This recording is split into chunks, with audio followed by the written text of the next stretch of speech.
One daughter remembered Marlon Brando as a loving father who wrestled with his children, told jokes, and made them feel cherished.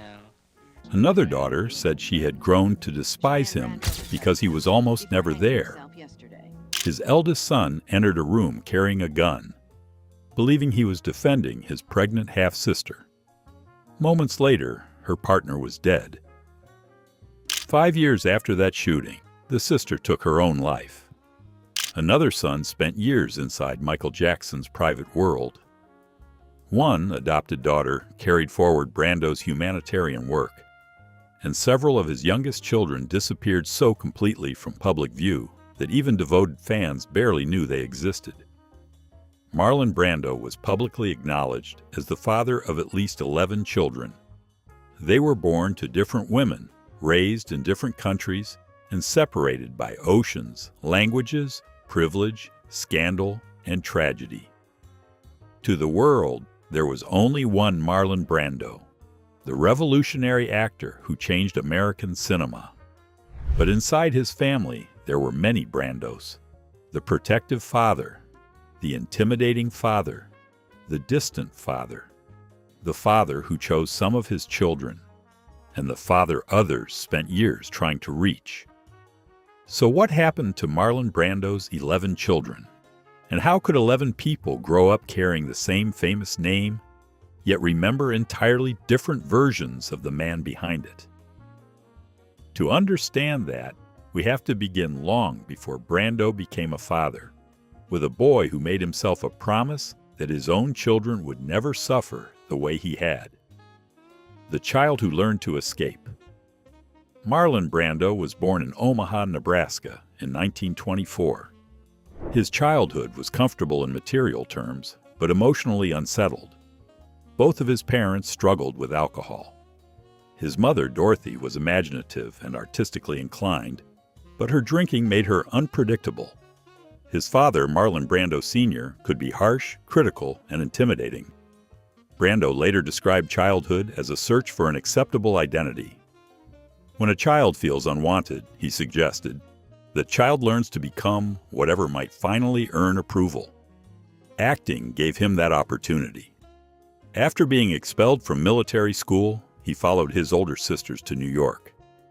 There, he studied with Stella Adler and discovered that the anger, shame, vulnerability, and rebellion he carried could be transformed into performance. By the late 1940s, audiences had never seen anyone quite like him. As Stanley Kowalski in A Streetcar Named Desire, Brando did not seem to be acting in the traditional theatrical sense. He appeared to be thinking, feeling, and reacting in real time.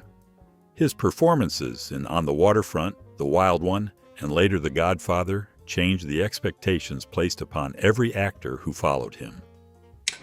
How did things ever get so far? I don't know. It was so unfortunate, so unnecessary. The day you lost the son, I lost the son. But fame did not heal the young man beneath those performances. It gave him more ways to escape. Brando became suspicious of Hollywood almost as quickly as Hollywood became obsessed with him. He mocked the film industry, resisted publicity, sabotaged interviews, and insisted that acting was less important than the world imagined. At the same time, he pursued relationships with an intensity that made stability almost impossible. His personal life expanded across marriages, affairs, countries, and households. Children arrived into circumstances that were already changing before they were old enough to understand them. Yet when his first son was born, Brando appears to have meant sincerely to break the pattern of his own childhood. On one of the private recordings later used in the documentary Listen to Me, Marlon, he recalled deciding that his father would never be allowed to damage his son the way he believed he had damaged him. That son was Christian, and Christian would become the first test of whether Marlon Brando could create the kind of family he himself had never known.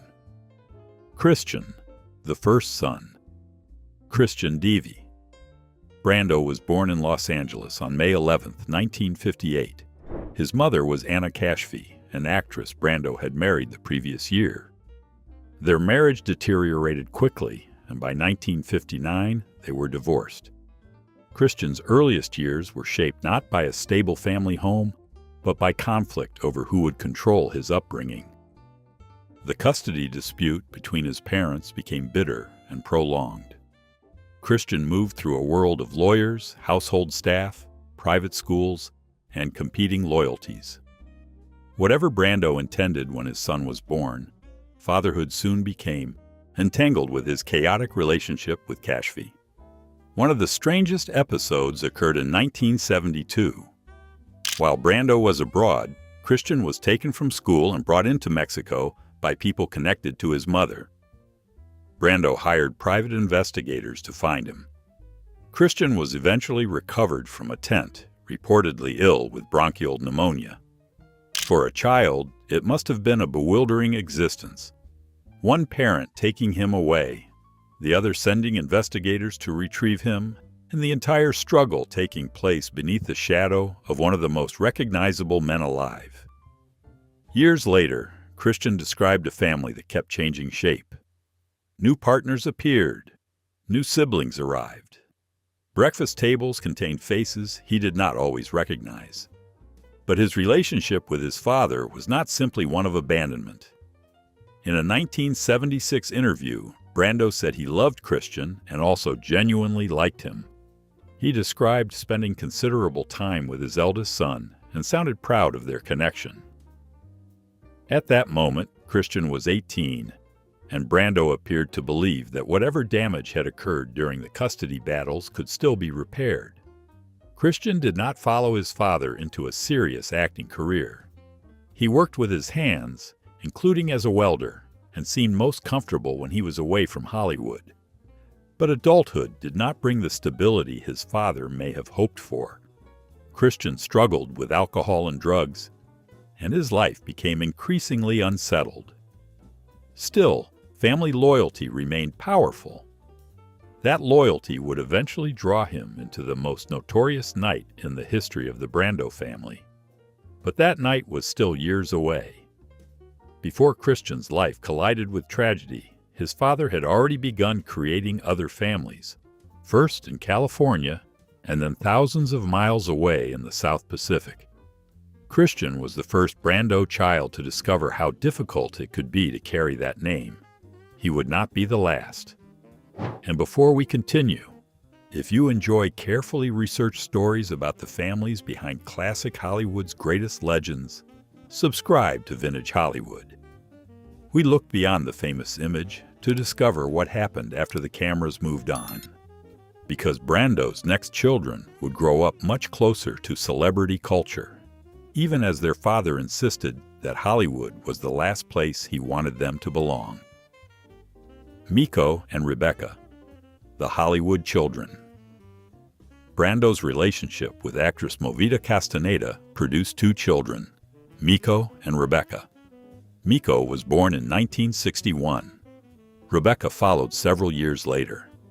They grew up near Los Angeles, but Brando did not want acting to become the center of their identities. Rebecca later recalled that her father rarely discussed his films with his children.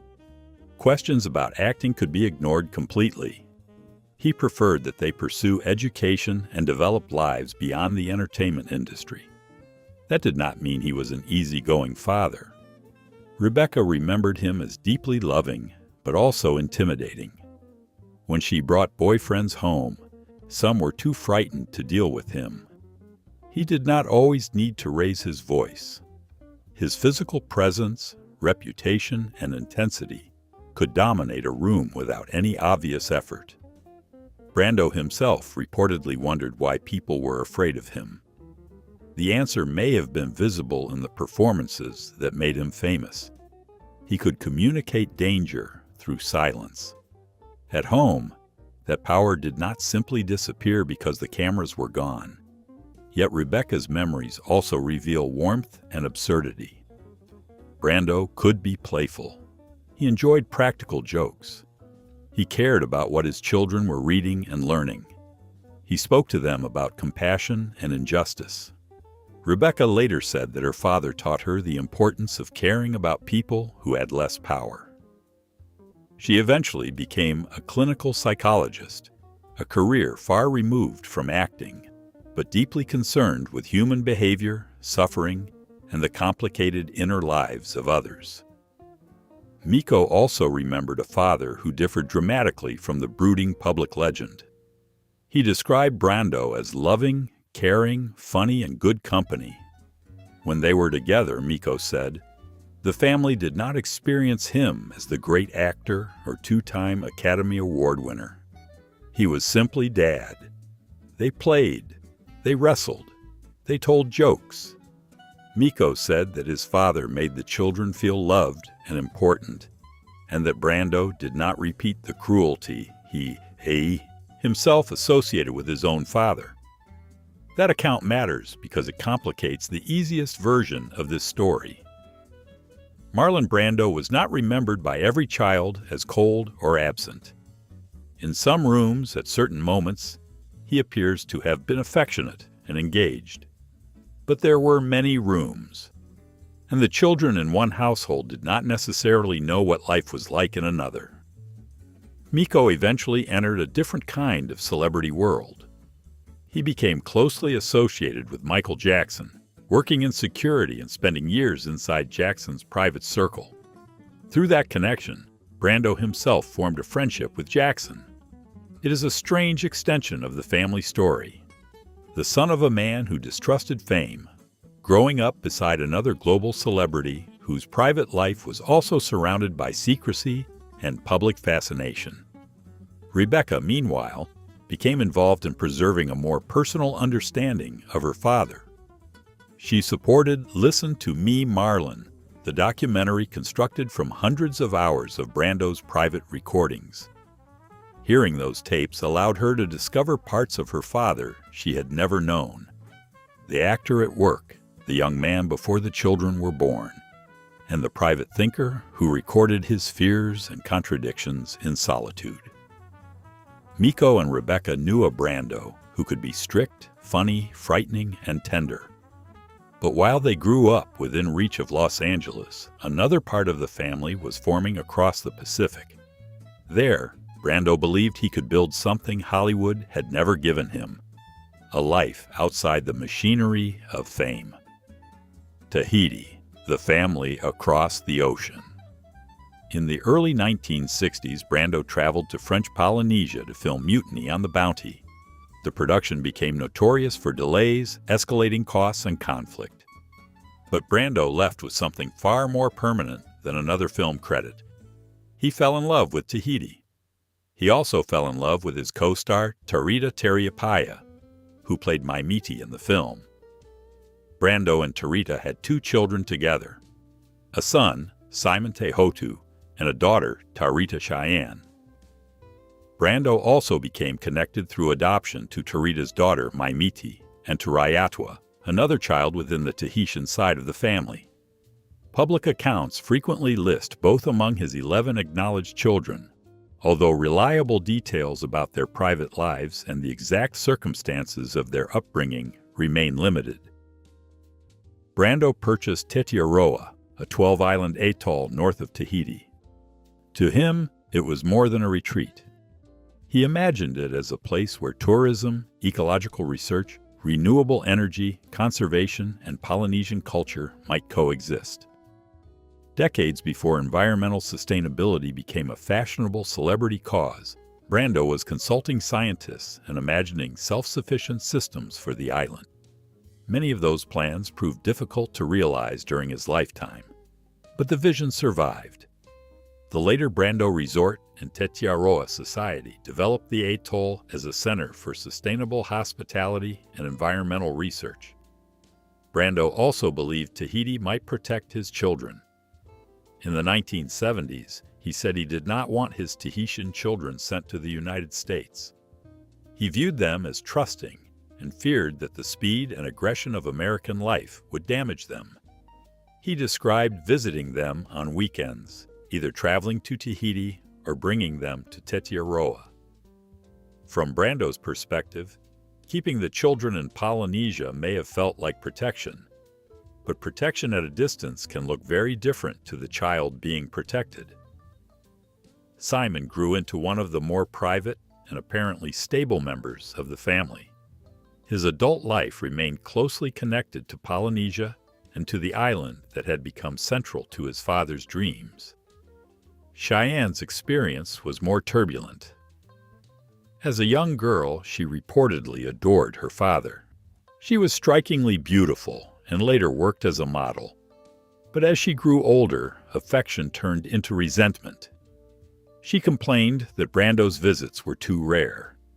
She came to believe that his idea of protecting her had also allowed him to remain absent. That contradiction is central to the Brando family. He feared Hollywood would consume his children. But by keeping parts of his family separated across an ocean, he created a different form of instability.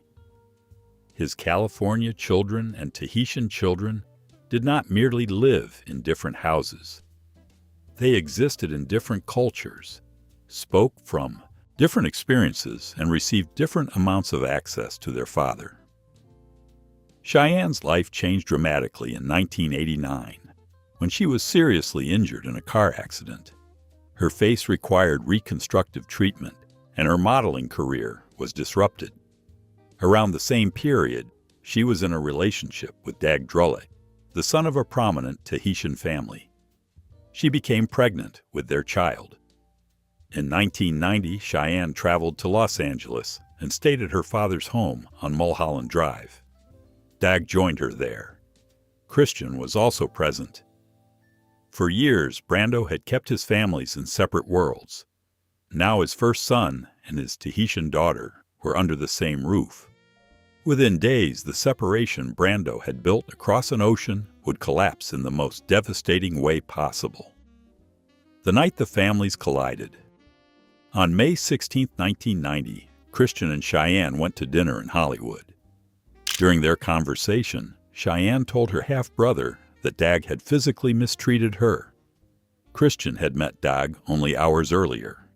He had been drinking, and he became angry at what he believed had happened to his pregnant sister. Later that night, he entered the room where Dag was sitting and confronted him with a gun. Dag Drulle was shot in the head. He died inside Marlon Brando's home. Christian never denied firing the weapon. He said he had intended only to frighten Dag. According to Christian, the gun discharged during a struggle. Investigators challenged that account, and prosecutors initially charged him with murder. Christian later pleaded guilty to voluntary manslaughter. The case became a media spectacle. Every contradiction within Brando's private life was suddenly exposed to public examination. The many mothers, the separated siblings, Christian's instability, Cheyenne's accusations, Brando's wealth, and the father's inability to prevent catastrophe inside his own house. Cheyenne's absence also affected the legal proceedings. She returned to Tahiti and did not become the central witness prosecutors had expected. After learning more about her psychological condition, Christian publicly questioned whether Dag had actually abused her. That did not change the fact that Dag was dead. Christian had carried the weapon into the room, and Cheyenne had lost the father of her unborn child. During the sentencing proceedings, Marlon Brando was forced into a role no performance could prepare him for. He was not appearing as Don Corleone, Stanley Kowalski, or the heroic figure from one of his political causes. He was appearing as a father whose son had killed a man in his home. Brando acknowledged that he and Christian's mother had failed their son. The statement was extraordinary, not because it provided a complete explanation, but because Brando had spent so much of his life refusing other people's judgments. Now, in court, the consequences of his family life could no longer be dismissed as gossip. Christian was sentenced to prison. Cheyenne returned to Tahiti, where she gave birth to her and Dag's son, Tuki. But Dag's death did not end the tragedy. Cheyenne experienced serious mental health crises and spent time in treatment. Her relationship with her father remained complicated.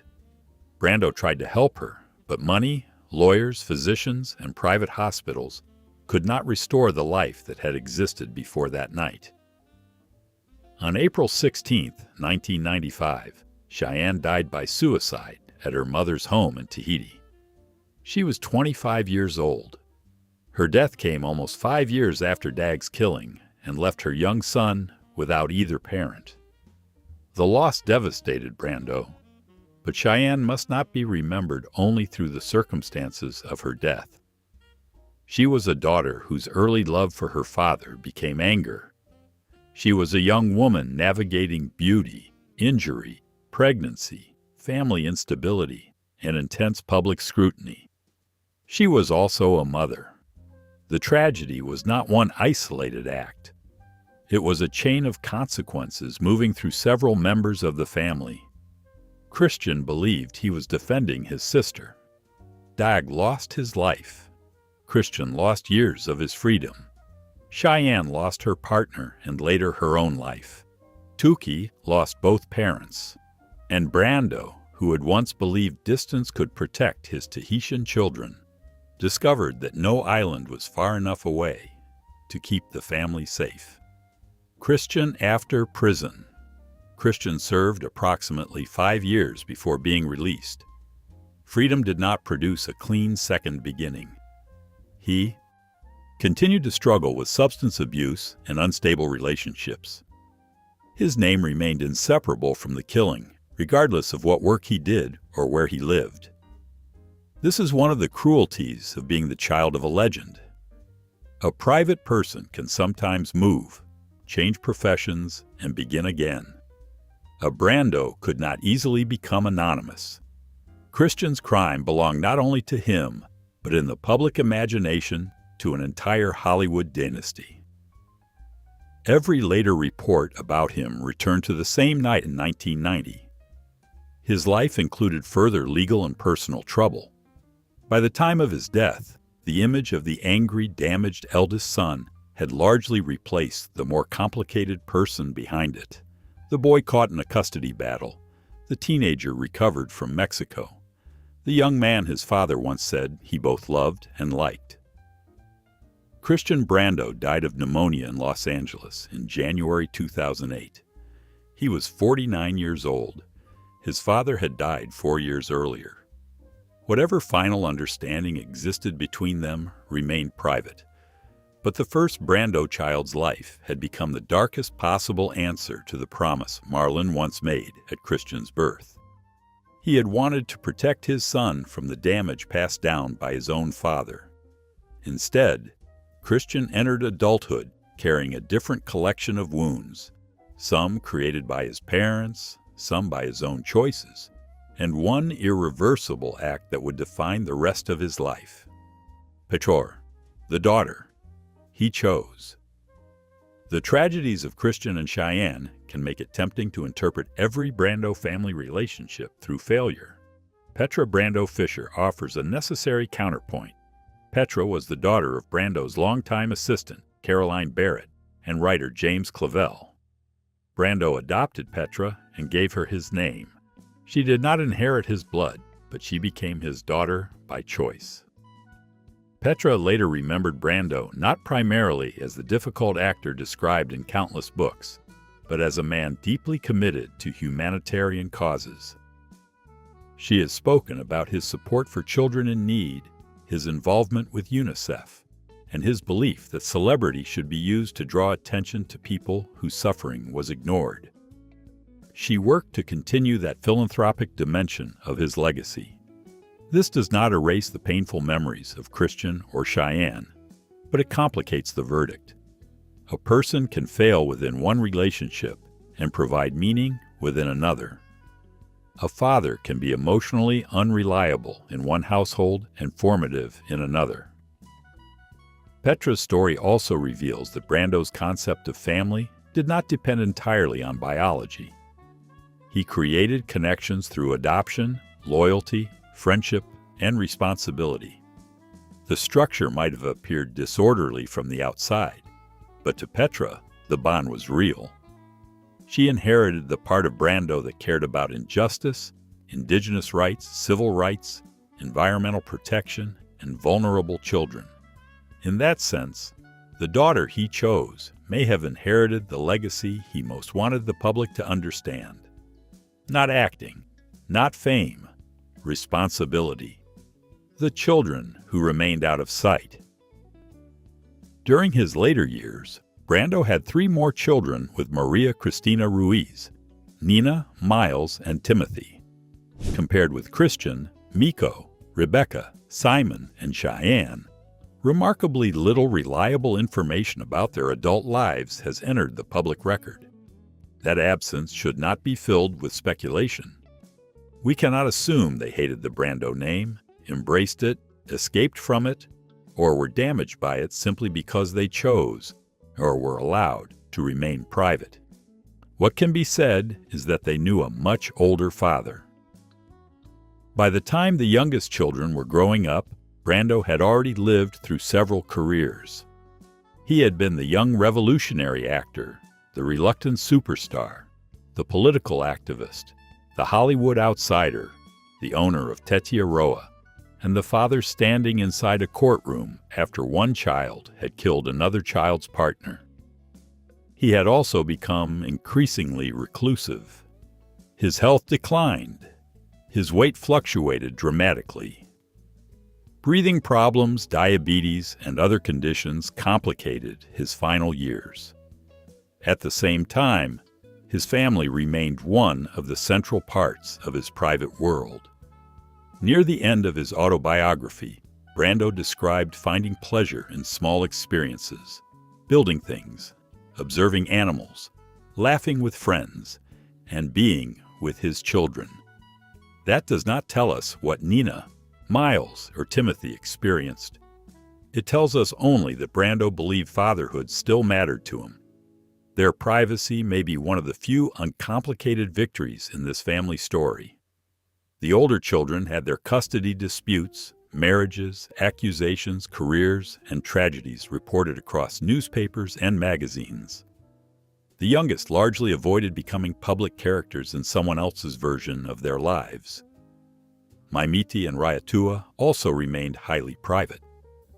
Their names appear in accounts of Brando's family, but detailed, trustworthy first-person testimony is scarce.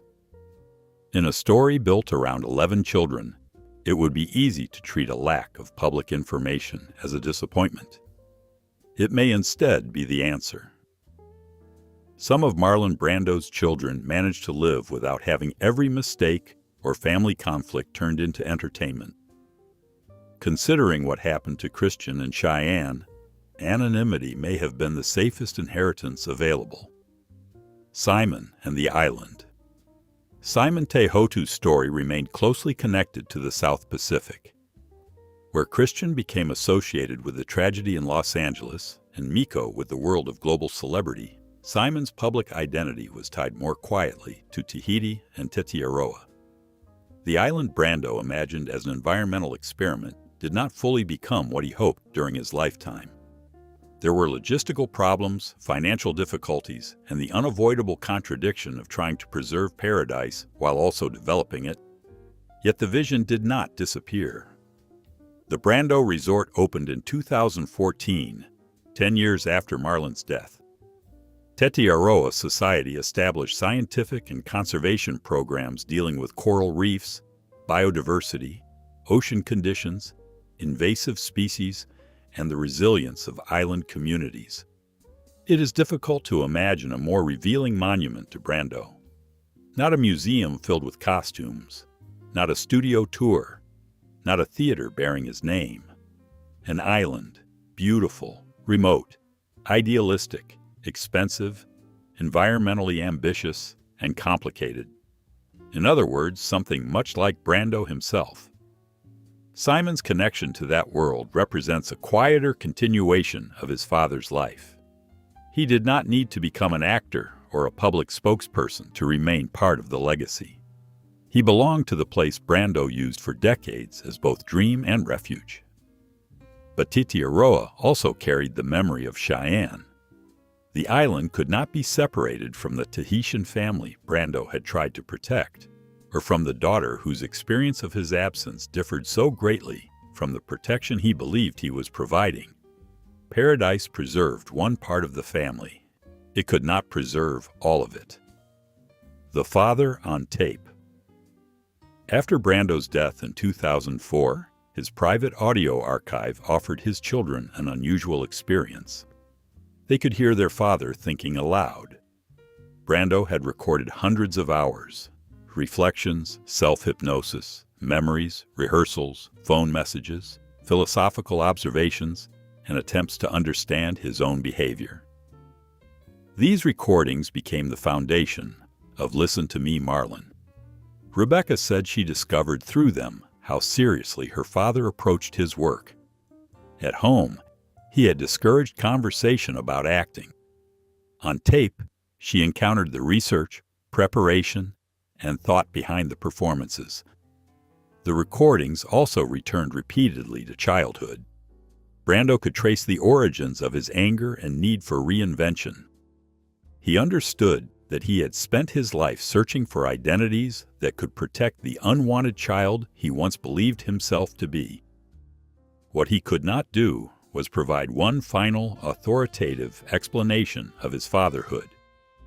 No recording can tell us what every child felt. The surviving accounts remain contradictory. Miko recalled affection, play, and a father who made the children feel cherished. Rebecca remembered compassion and humor, but also a man capable of intimidating everyone around him. Petra inherited his humanitarian ideals. Cheyenne described absence and resentment. Christian's life exposed the instability of Brando's first attempt at family. The younger children left almost no public testimony at all. The contradiction may not be a problem to solve. It may be the central truth. Brando could be sincerely loving and still unreliable. He could want to protect his children and still create distance from them. He could reject Hollywood while financing his freedom through Hollywood. He could condemn his own father's failures while unconsciously reproducing some of the fear and instability he had promised to end. That is not an unusual family pattern. What made the Brando version extraordinary was the scale. Multiple mothers, multiple continents, a private island, one of the greatest acting careers in history, and a family crisis played out before the entire world. 11 children, 11 different fathers. Marlon Brando spent his career disappearing into other people. On screen, he became a brutal husband, a motorcycle rebel, a wounded dock worker, a crime boss, a fugitive officer, and a broken colonel. Audiences called it transformation. His children experienced something more complicated. Christian knew the father at the center of a bitter struggle between his parents, a man who wanted to protect him, but could not create stability around him. Miko and Rebecca knew the father who played, joked, taught compassion, intimidated boyfriends, and refused to discuss the profession that had made him famous. Simon and Cheyenne knew the man who crossed an ocean between different parts of his life.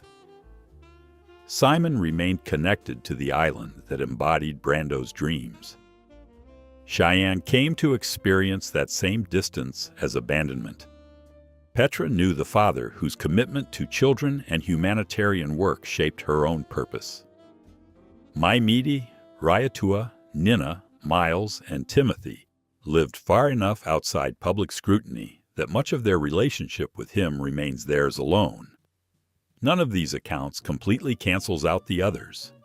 A father can be loving in one room and absent from another. He can protect one child while leaving another feeling forgotten. He can create genuine tenderness without ever creating one stable family around it. And children born years apart do not necessarily grow up with the same parent. By the time Brando's youngest children knew him, he was no longer the restless young star who had first held Christian. He had accumulated triumphs, betrayals, political battles, broken relationships, regret, and grief. Every child encountered him at a different point in that journey. That may be the most honest answer to what happened to Marlon Brando's 11 children. They did not inherit one simple legacy. They inherited fragments: his name, his charisma, his anger, his idealism, his humor, his suspicion of fame, his instinct to escape, and in different measures, his love. To the world, there was only one Marlon Brando, the actor whose face changed American cinema and whose performances made him seem capable of revealing almost any human truth. But inside his family, there were many Brandos: the protective father, the distant father, the grieving father, the intimidating father, the father who chose some of his children, and the father others spent years trying to reach. He had at least 11 children. Perhaps the reason their stories are so difficult to reconcile is also the reason they are worth telling. Each of them knew a different man, and each of them may have been telling the truth. Which of Marlon Brando's children surprised you most? And do you believe he was trying to protect his family or escaping from the responsibilities of it? Let us know in the comments. And subscribe to Vintage Hollywood to discover what happened to the children and families behind more of Hollywood's greatest legends. Thank you for watching.